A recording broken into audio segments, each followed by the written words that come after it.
Assalamualaikum warahmatullahi wabarakatuh. Alhamdulillahirabbil alamin wa bihi nasta'inu ala umuri dunya waddin. Assalatu wassalamu ala asrofil anbiya'i wal mursalin nabiyina Muhammadin wa ala alihi wa sahbihi wa barik wa salim ajma'in. Amma ba'du. Perkenalkan, kami dari kelompok 9 metodologi studi Islam yang terdiri dari saya sendiri Huda Andika dengan NPM 2204010019 dan teman saya Sri Ningsih dengan NPM 2204010018 akan mempresentasikan hasil diskusi kami yang bertemakan metodologi studi Islam kajian ilmu dakwah. Baik, yang selanjutnya kita akan masuk kepada pokok pembahasan. Yang pertama ada definisi metodologi studi Islam dalam kajian ilmu dakwah. Yang kedua, dasar teoritis dan metode dalam kajian ilmu dakwah. Yang ketiga, problematika yang terjadi. Dan yang keempat, analisis dan penyelesaian persoalan. Dan selanjutnya kita akan memasuki yang pertama, yaitu metodologi studi Islam kajian ilmu dakwah. Pengertian metodologi berasal dari 3 kata Yunani, meta, hetodos, dan logos. Meta berarti menuju, melalui, dan mengikuti. Hetodos berarti jalan atau cara. Maka kata metodos atau metode berarti jalan atau cara yang harus dilalui untuk mencapai sesuatu. Metode merupakan langkah-langkah praktis dan sistematis yang ada dalam ilmu-ilmu tertentu yang sudah tidak dipertanyakan lagi karena sudah bersifat aplikatif. Oleh karena itu, ia sudah tidak diperdebatkan lagi karena sudah disepakati oleh komunitas ilmuwan dalam bidang ilmu tersebut. Kata metode digabungkan dengan kata logis atau logos. Maknanya berupa logis atau logos berarti studi tentang atau teori tentang. Oleh karena itu, metodologi tidak lagi sekedar kumpulan cara yang sudah diterima atau well reserved, tetapi berupa kajian tentang metode. Pendek kata, bila dalam metode tidak ada perdebatan, refleksi, dan kajian atas kerja ilmu pengetahuan. Sebaliknya, dalam metodologi terbuka luas untuk mengkaji, mendebat, dan merefleksi cara kerja suatu ilmu. Itulah makna metodologi menjadi bagian dari sistematika filsafat, sedangkan metode tidak. Yang kedua, pengertian studi Islam. Studi Islam secara etimologis merupakan terjemah dari bahasa Arab dirasah Islamiyah, sedangkan studi Islam di Barat dikenal dengan istilah Islamic Studies. Masa studi Islam secara harfiah adalah kajian mengenai hal-hal yang berkaitan dengan Islam. Makna ini sangat umum sehingga perlu ada spesifikasi pengertian terminologis tentang studi Islam dalam kajian yang sistematis dan terpadu. Dengan perkataan lain, studi Islam adalah usaha sadar dan sistematis untuk mengetahui dan memahami serta membahas secara mendalam tentang seluk-beluk atau hal yang berhubungan dengan agama Islam, baik berhubungan dengan ajaran, sejarah maupun praktik-praktik pelaksanaan secara nyata dalam kehidupan sehari-hari. Yang selanjutnya, pengertian ilmu dakwah. Kata dakwah berasal dari bahasa Arab, yakni da'a, yad'u, dakwatan yang artinya mengajak, memanggil atau menyeru. Dalam Al-Quran telah ditemukan berbagai pemaknaan yang merujuk pada kata dakwah, misalnya dalam Quran surat Al-Mu'min ayat 41 menjelaskan kata dakwah merujuk pada makna menyeru manusia kepada yang baik. Hai kamu, bagaimanakah kamu? Aku menyeru kepada kamu keselamatan, tetapi kamu menyeru aku ke neraka. Berangkat dari makna literal, Toha Yahya Umar menjelaskan dakwah sebagai upaya mengajak manusia kepada jalan yang sesuai dengan perintah Tuhan dengan cara bijaksana untuk kemaslahatan dan kebahagiaan di dunia dan akhirat. Syamsuri Siddiq memandang upaya mengajak kepada kebaikan harus bersifat disengaja dalam wujud sikap, ucapan, dan perbuatan. Wujud tersebut bisa langsung atau tidak langsung yang ditujukan kepada perorangan, organisasi, hingga cakupan masyarakat. Dua pendapat ahli menyatakan bahwa dakwah sebagai usaha terencana yang berkaitan dengan aktivitas keagamaan.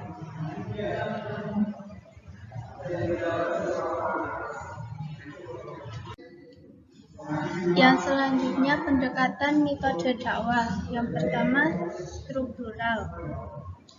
Dakwah struktural adalah kegiatan dakwah yang menjadikan kekuasaan, birokrasi, kekuatan politik sebagai alat untuk memperjuangkan Islam.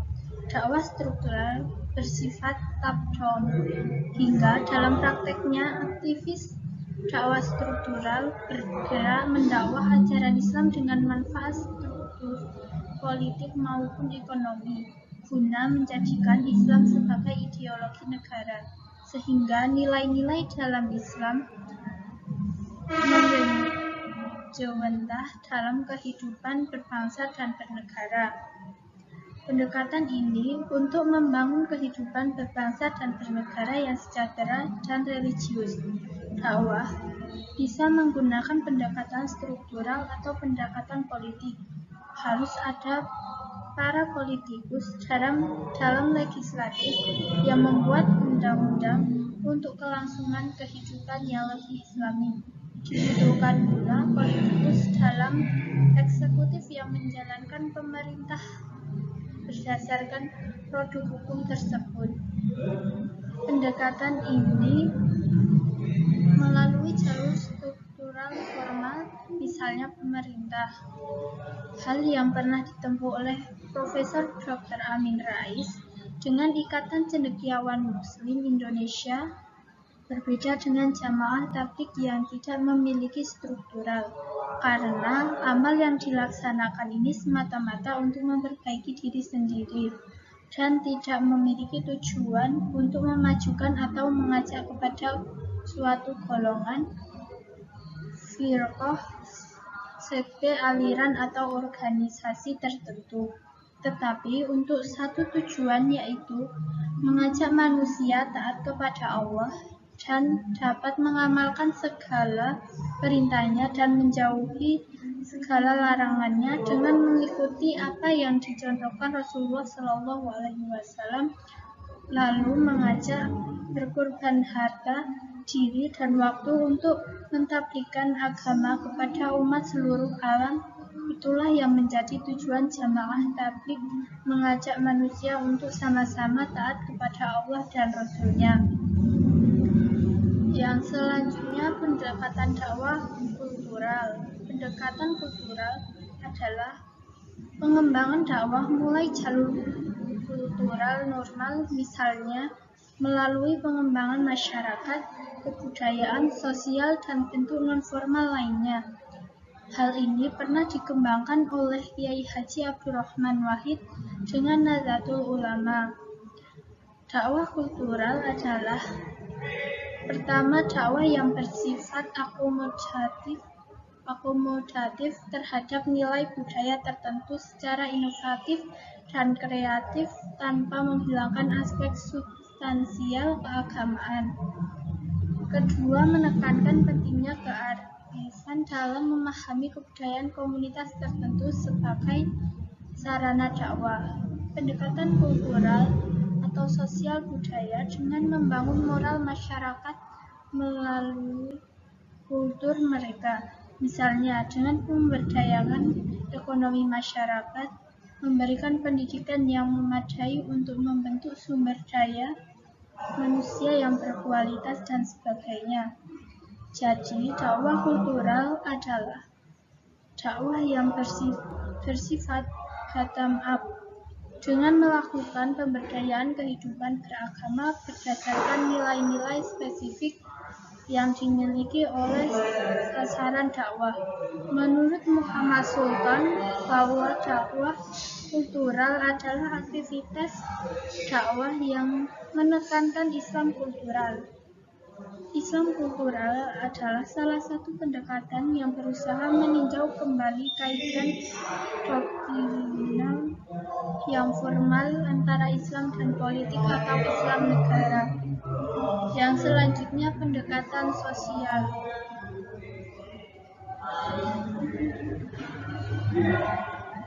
Pendekatan ini didasarkan atas pandangan bahwa penerima atau mitra dakwah adalah manusia yang bernaluri sosial serta memiliki keterkaitan dan ketergantungan dengan orang lain. Interaksi sosial manusia ini meliputi semua aspek kehidupan, yaitu interaksi budaya, pendidikan, politik, dan ekonomi. Oleh karena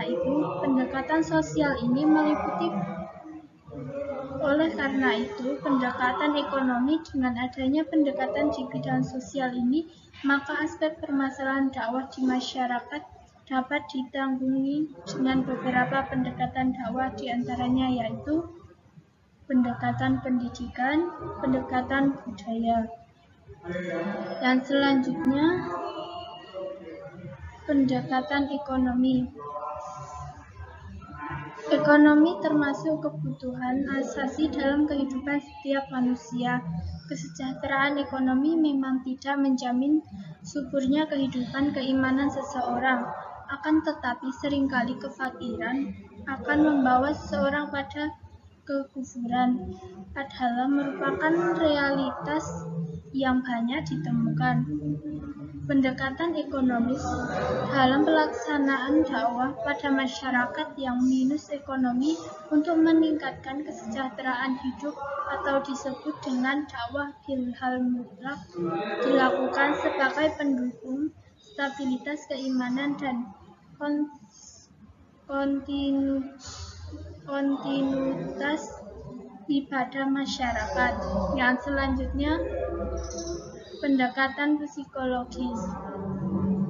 Pendekatan ini meliputi dua aspek: citra pandang dakwah terhadap manusia sebagai makhluk yang memiliki kelebihan dibanding makhluk lainnya. Oleh karena itu, mereka dihadapi dengan pendekatan persuasif, hikmah, dan kasih sayang.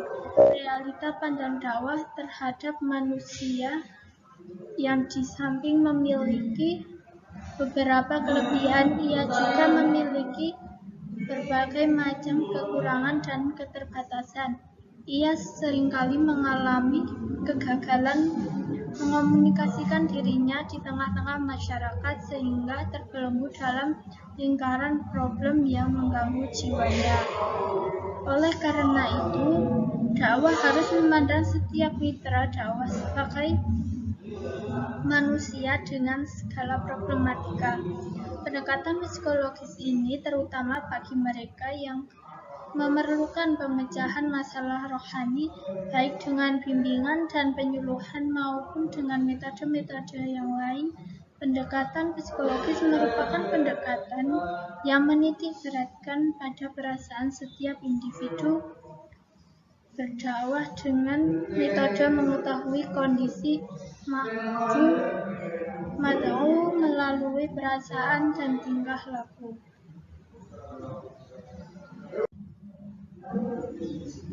Yang selanjutnya, pendekatan metode dakwah. Yang pertama, politik.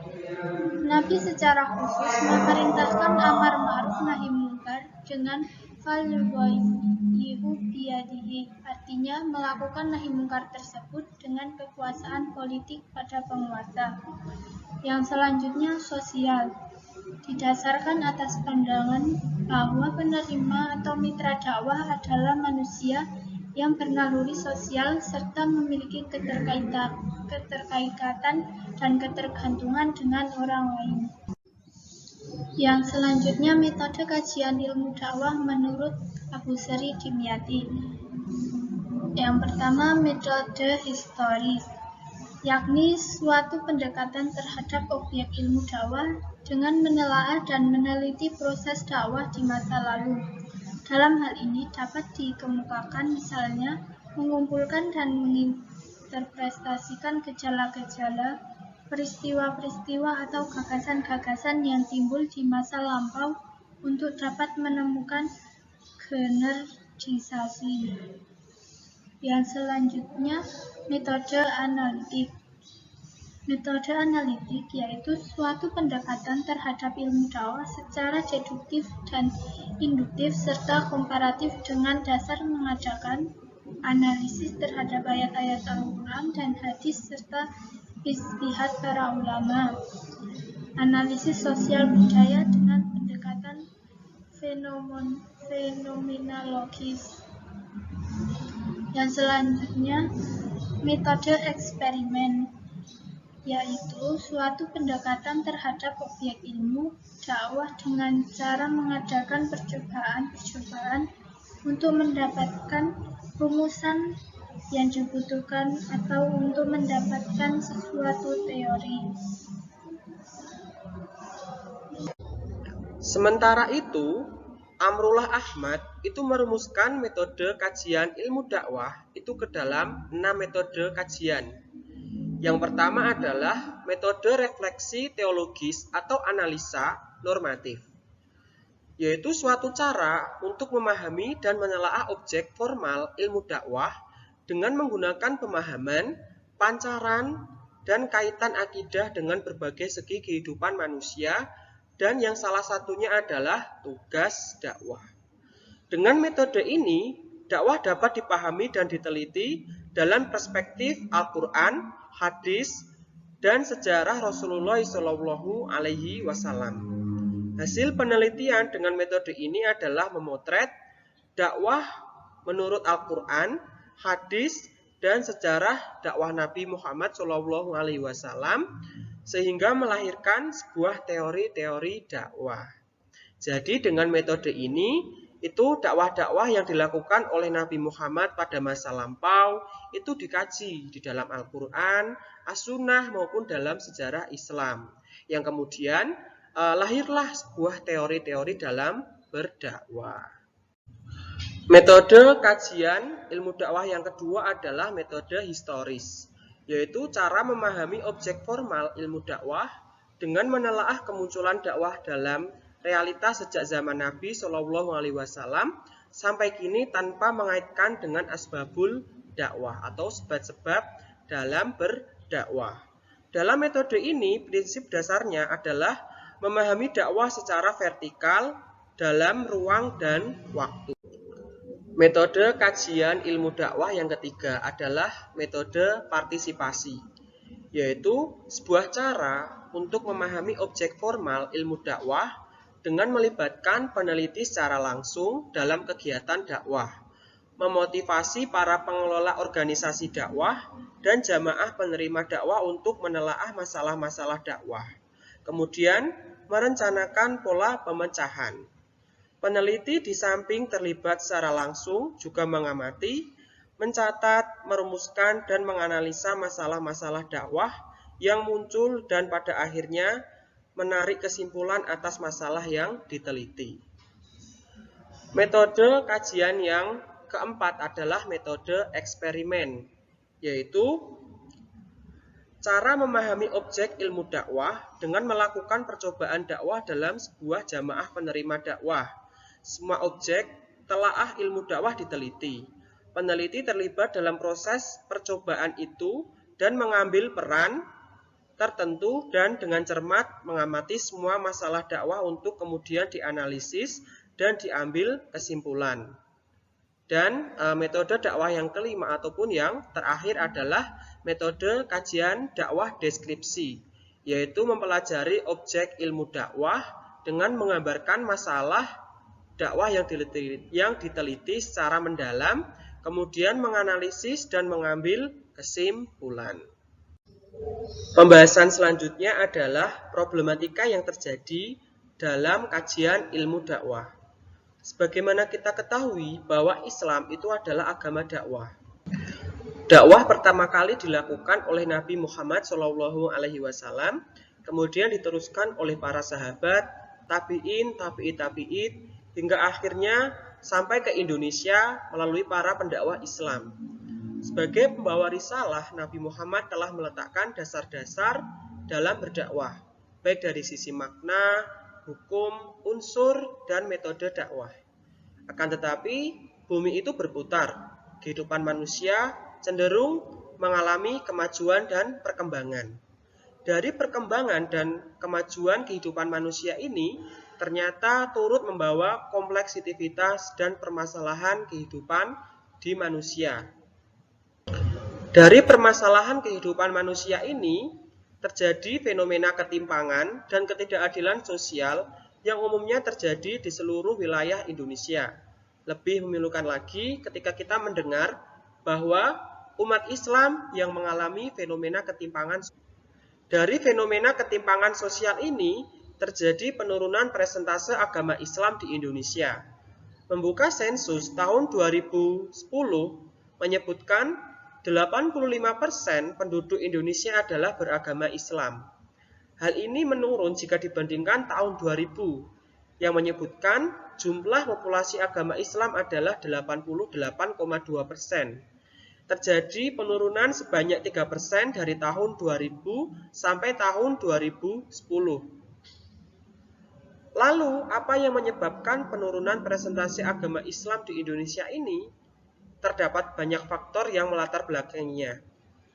Menurut Muhammad Rashid Ridho, salah satu faktornya adalah metode dakwah yang tidak mampu mengikuti tuntutan zaman. Dakwah selalu menggunakan cara-cara konvensional dan parsial, sehingga tidak mampu menyelesaikan permasalahan-permasalahan umat yang semakin kompleks. Selain itu, salah satu problem yang sangat mendasar adalah para dai dan para pendakwah Islam itu hanya memaknai dakwah itu sekedar kegiatan penyiaran agama, ceramah, ataupun kegiatan tabligh. Yang kadangkala pemaknaan ini bisa saja mempersempit aktivitas dakwah yang sesungguhnya, yaitu bukan saja hanya mengajak umat kepada kebaikan, tetapi juga mengajak umat untuk menghadapi permasalahan-permasalahan kehidupan, realitas sosial dengan dihubungkan dengan agama. Di samping itu, Mukti Ali bersependapat dengan Rashid Ridho yang mengkritik cara berpikir dai yang menganggap masalah dakwah adalah melulu tentang agama. Pola dakwah cenderung terbaca melalui dalil-dalil Al-Quran, As-Sunnah, dan pendapat para ulama. Kemudian para pendakwah Islam itu menguraikannya kepada masyarakat umum. Cara-cara dakwah seperti ini disebut dengan pendekatan secara deduktif. Secara teoritis, pendekatan deduktif ini baik karena berdasarkan dalil-dalil Al-Quran, As-Sunnah, dan pendapat para ulama. Akan tetapi, dalil yang disampaikan belum tentu bisa dapat menghadapi permasalahan-permasalahan umat yang terjadi. Bisa saja, pendekatan deduktif ini bisa diterapkan di kota A, dan tidak bisa diterapkan di kota B karena permasalahan yang berbeda. Oleh karena itu, sebelum melakukan prosesi dakwah ataupun usaha-usaha dakwah, itu harus dilakukan riset terlebih dahulu dan memahami kondisi masyarakat dan kondisi umat yang akan kita dakwahi. Oleh karena itu, pendekatan induktif harus dikedepankan dalam menyelesaikan masalah umat. Pendekatan ini berusaha mempelajari masyarakat secara objektif, melihat ke dalam tentang kekurangan-kekurangan dalam pelaksanaan dakwah. Jadi dakwah itu bisa dievaluasi, apakah dakwah yang kita sampaikan itu bisa tepat ataupun tidak. Sebelum mengambil keputusan tentang metode yang dianggap tepat, perlu berdasarkan pendapat Al-Quran dan As-Sunnah. Jadi di dalam merumuskan pendekatan induktif setelah melakukan riset di lapangan tentang permasalahan umat, kemudian cara untuk berdakwah kepada mereka itu juga harus didasarkan pada Al-Quran dan As-Sunnah sekaligus pendapat para ulama. Pendekatan ini sangat sesuai untuk diterapkan karena sebelum melakukan dakwah akan melakukan pemahaman terlebih dahulu mengenai permasalahan umat yang terjadi. Akan tetapi, pendekatan induktif ini kurang populer diterapkan di Indonesia karena jarang menunjukkan berbagai kekurangan dan kesalahan. Kesalahan mungkin saja dari sisi perumusan masalah, penggunaan metode yang kurang tepat, hingga masalah teknis. Jadi ketika merumuskan pendekatan dakwah secara induktif dalam menentukan metode yang tepat, itu sering terjadi permasalahan. Namun, menurut Mukti Ali, permasalahan itu lumrah karena manusia itu tidak ada yang sempurna. Oleh karena itu, menurut Mukti Ali, pendekatan induktif ini harus dikedepankan daripada pendekatan deduktif. Karena dengan pendekatan induktif, kita bisa mengetahui bagaimana kondisi umat, bagaimana permasalahan-permasalahan yang terjadi di lingkungan masyarakat, sehingga kita bisa berdakwah dengan cara-cara yang tepat dan efektif kepada mereka. Pembahasan selanjutnya adalah analisis dan penyelesaian persoalan. Pada akhirnya itu perlu ditekankan kembali bahwa dakwah itu adalah aktivitas untuk mengajak manusia ke dalam jalan Tuhan ataupun jalan Allah dengan cara yang baik dan benar. Dari pemaknaan yang luas ini, aktivitas dakwah itu dituntut untuk lebih responsif, aplikatif, dan tepat sasaran. Sehingga metode yang digunakan harus berdasarkan pada kebutuhan umat. Satu metode itu mungkin saja bisa diterapkan di tempat A, tetapi belum tentu bisa diterapkan atau kurang efektif jika diterapkan di tempat B ataupun di tempat-tempat lainnya. Oleh karena itu, seorang dai juga harus dituntut untuk memiliki berbagai macam kemampuan, meliputi pengetahuan mengenai perkara dunia dan perkara akhirat. Sehingga dalam proses dakwah, para dai dan para pendakwah Islam itu bisa menyusun dakwah-dakwah yang sesuai dengan permasalahan-permasalahan umat yang sedang terjadi. Selain seorang dai yang dituntut untuk memiliki berbagai macam kemampuan, manajemen organisasi dakwah yang baik juga akan menentukan proses dalam berdakwah. Manajemen dakwah memegang peranan yang sangat menentukan dalam pelaksanaan dakwah, sebab dengan pengorganisasian dakwah tersebut memudahkan pemilihan tenaga yang diperlukan sekaligus sarana ataupun alat yang dibutuhkan. Nah, jadi dengan manajemen organisasi dakwah yang baik, itu para pendakwah dan para dai itu bisa mengetahui alat-alat, kemudian tenaga dakwah yang diperlukan dan sarana-sarana yang diperlukan dalam proses berdakwah, sehingga dakwah yang dilakukan bisa berjalan dengan lancar, tepat sasaran, dan aplikatif. Selain itu, dengan manajemen organisasi yang baik, pembagian tugas dan pengorganisasian dakwah bisa dibagi secara adil, sehingga proses dakwah yang dilakukan itu bisa sesuai. Pembahasan yang terakhir adalah kesimpulan.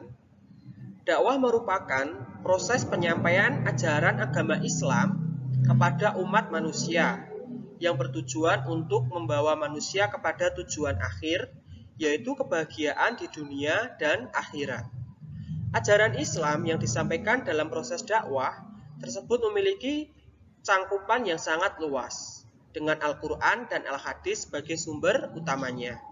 Sedangkan ilmu dakwah adalah pengetahuan yang membahas masalah dan segala yang timbul atau yang mengemuka dalam interaksi antar unsur dari sistem dakwah, agar diperoleh pengetahuan yang tepat dan benar mengenai kenyataan dakwah. Dalam beberapa literatur, sumber ilmu dakwah terdiri atas 4, yaitu akal, intuisi, indera, dan otoritas. Sekian presentasi yang dapat kami sampaikan. Semoga bermanfaat. Apabila ada kekurangan, kami mohon maaf yang sebesar-besarnya. Nun wal qalami wa ma yasturun fastabiqul khairat. Wassalamualaikum warahmatullahi wabarakatuh.